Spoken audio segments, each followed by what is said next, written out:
Donc, nous avons deux autres intervenants à distance, mais je vais donner la parole tout de suite donc, à un professeur, excusez-moi, Chokor Mohamed, enseignant-chercheur au niveau de l'université Ibn Tufayl, qui va nous parler de proposition d'un scénario intégrant des approches pédagogiques actives pour enseigner Scratch. À vous la parole, monsieur. Je m'appelle Mohamed Chakor, enseignant-chercheur au sein de l'ESEF, Kenitra, École supérieure d'éducation et de la formation. Ravi d'être avec vous aujourd'hui pour présenter, échanger et partager notre travail qui s'articule autour de la scénarisation pédagogique, intégrant plusieurs approches pédagogiques actives, telles que l'approche par résolution de problèmes, la pédagogie de l'erreur, la démarche d'investigation et d'autres approches pédagogiques actives, dans le but d'enseigner la pensée informatique, une compétence transversale, et la programmation sous Scratch pour les élèves du primaire.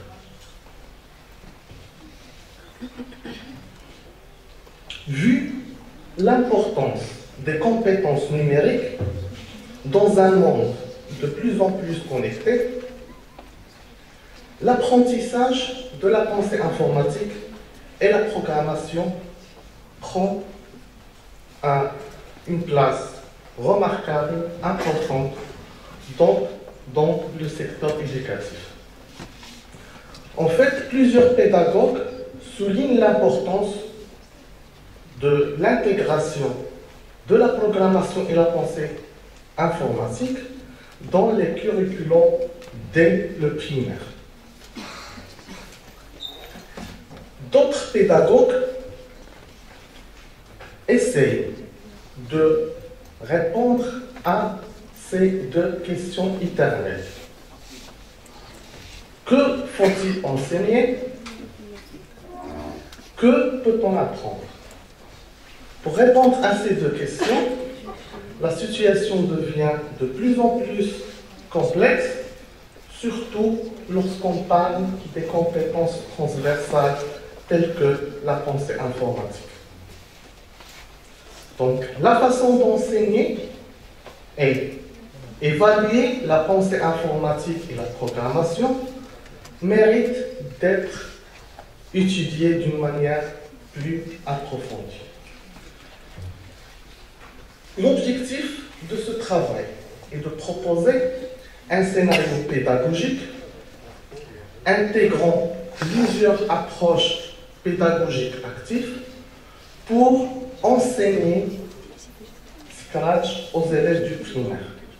Nous avons adapté dans ce scénario une philosophie socio-constructiviste qui place l'apprenant au centre du processus d'enseignement-apprentissage, et nous avons essayé de choisir plusieurs approches pédagogiques actives pour avoir un apprentissage solide, un apprentissage durable et un apprentissage efficace et efficient. Donc nous avons essayé dans ce scénario de profiter des valeurs ajoutées de chaque approche pédagogique pour avoir un apprentissage de qualité.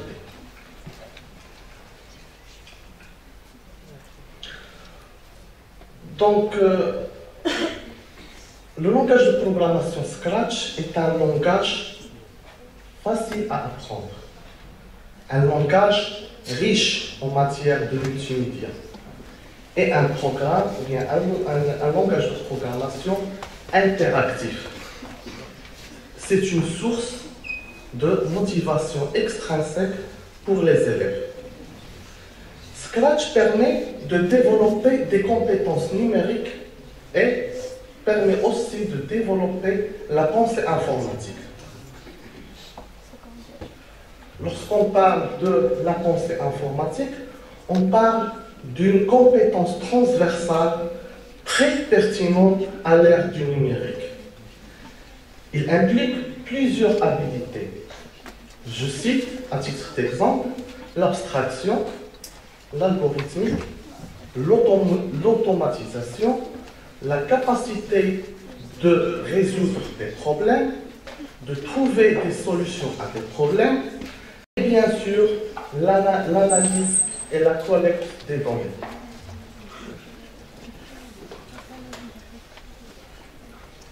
J'ai déjà mentionné que le langage de programmation Scratch est un langage riche, interactif et visuel. Il favorise l'apprentissage basé sur la résolution des problèmes. Et au cas où l'apprenant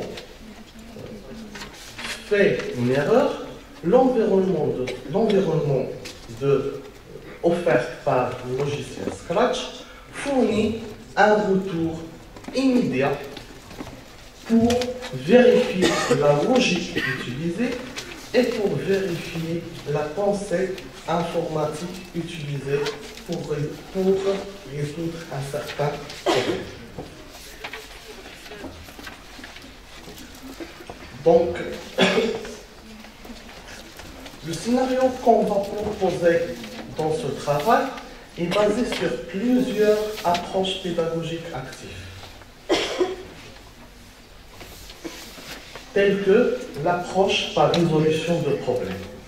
Cette approche est basée sur la résolution des nouveaux problèmes et à l'apprentissage en appliquant les connaissances et le savoir en technique.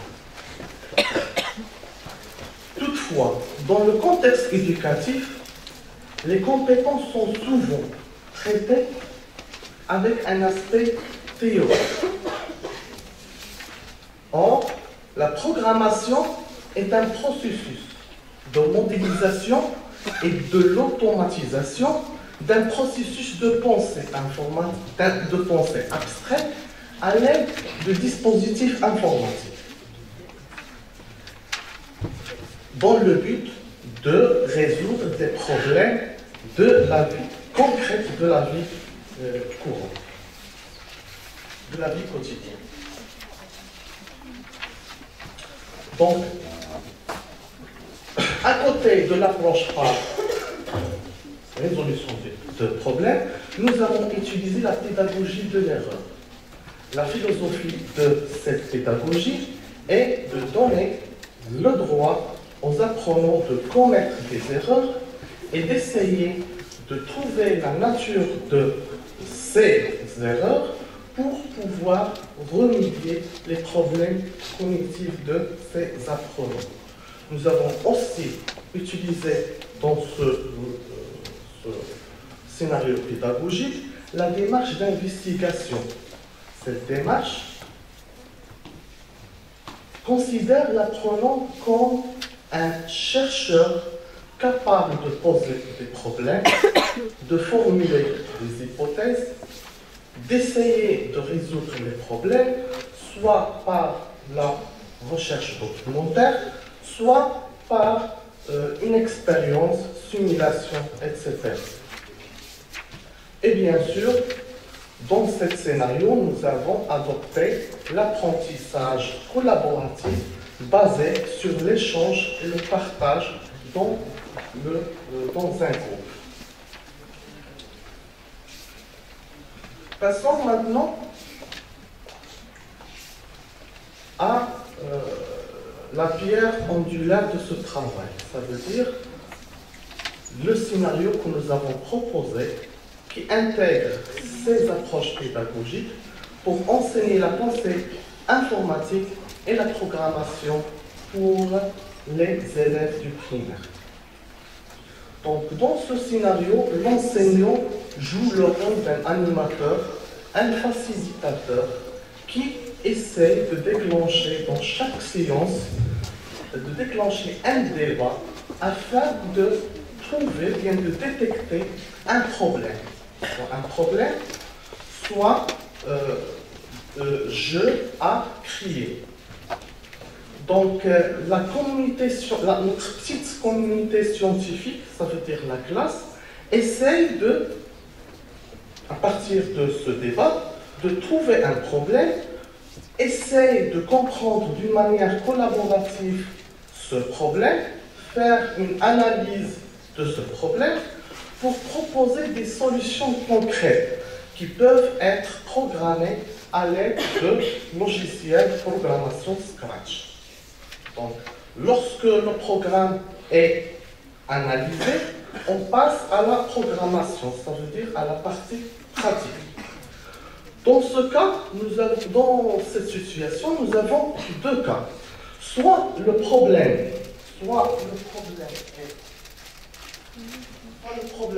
est résolu, ça veut dire on passe à l'enseignant, bien le tuteur, le facilitateur, l'animateur de secours, essaie de déclencher un autre débat pour trouver un autre problème à résoudre. C'est bon? Au cas où le problème n'est pas résolu, nous avons deux sous-scénarios, deux cas. La communauté scientifique, ça veut dire la classe, doit déterminer l'erreur, ainsi que la source la nature de cette erreur. Nous avons,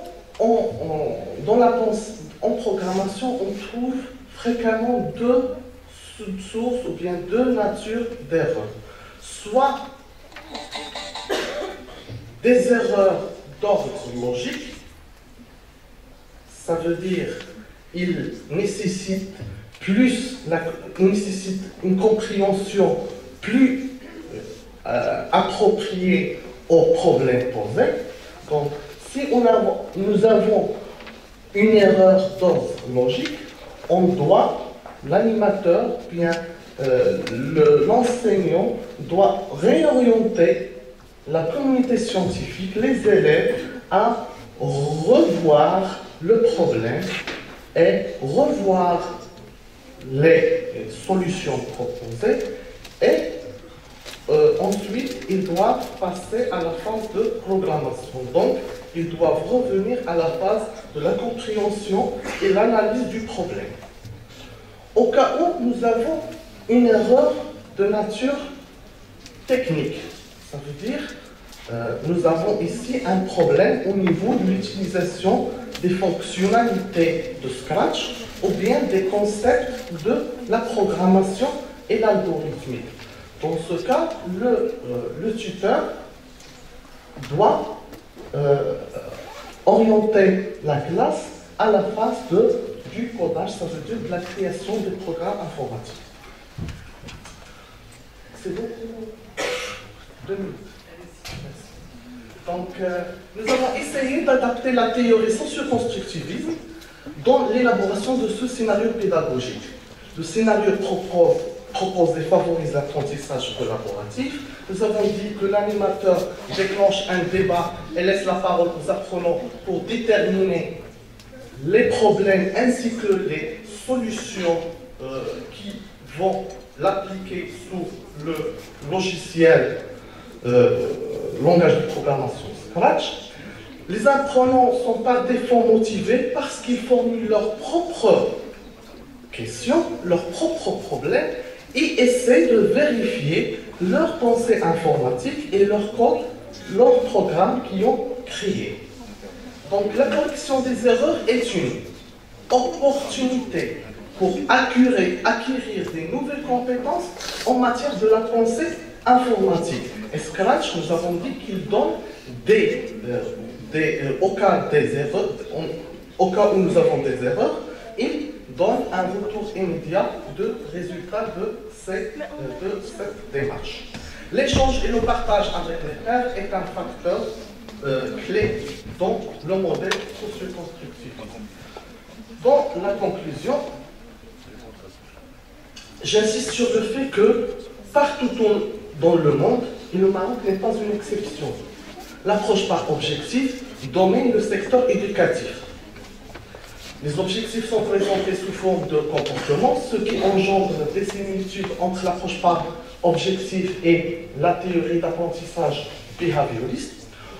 Dans cette démarche, dans cette approche, on peut expliquer les changements au niveau de comportement. Mais on ne peut pas expliquer le changement conceptuel chez les apprenants. Donc, les socioconstructivistes placent l'apprenant au centre du processus de l'enseignement-apprentissage. Pour eux, chaque apprenant construit et reconstruit son propre savoir, ce qui nécessite un climat motivant dans la classe qui encourage l'initiative, le droit à connaître les erreurs, la résolution des problèmes et l'investigation. De cette manière, la transmission des savoirs se produit d'une manière plus efficace, efficiente, durable et solide, puisque les apprenants sont impliqués dans le processus de l'apprentissage. Merci.